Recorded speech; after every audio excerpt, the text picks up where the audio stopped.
Salam sahabat belajar, kita jumpa lagi dalam bahasan sosiologi.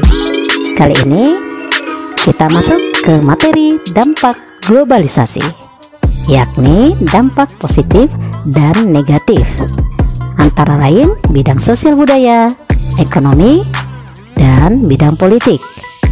Yang pertama, bidang sosial budaya.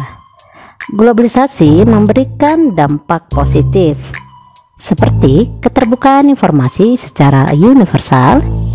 Yang kedua, adanya percepatan persebaran kebudayaan. Ketiga, keterbukaan pola pikir individu. Dan yang keempat, komunikasi dan kerjasama tanpa batas jarak dan waktu. Dampak negatifnya antara lain munculnya sikap hedonisme, sekularisme, dan konsumtif, adanya kesenjangan sosial semakin tajam, terjadinya cultural shock dan cultural lag, serta semakin pudarnya semangat gotong royong dan adanya individualisme. Yang kedua, bidang ekonomi memiliki dampak positif akibat globalisasi, yakni semakin terbukanya perdagangan secara internasional, terbukanya kesempatan dan lapangan pekerjaan, kebebasan berusaha yang meningkatkan efisiensi, dan masuknya investor sehingga menambah devisa dan perekonomian negara.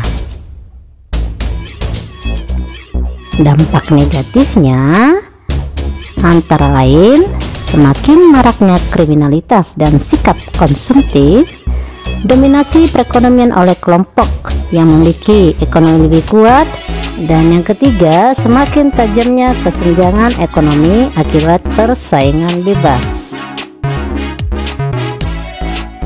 Yang ketiga, bidang politik.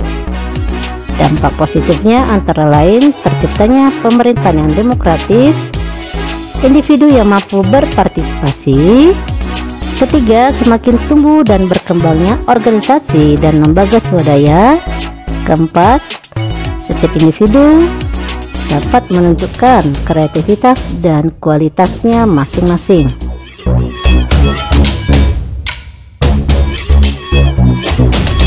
Dampak negatifnya di bidang politik antara lain, yang pertama, kebebasan yang disalahartikan sehingga dapat menimbulkan kekuasaan individual.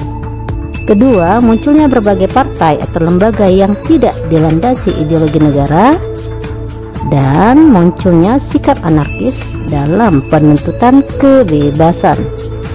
Demikian materi kita mengenai dampak positif dan negatif globalisasi.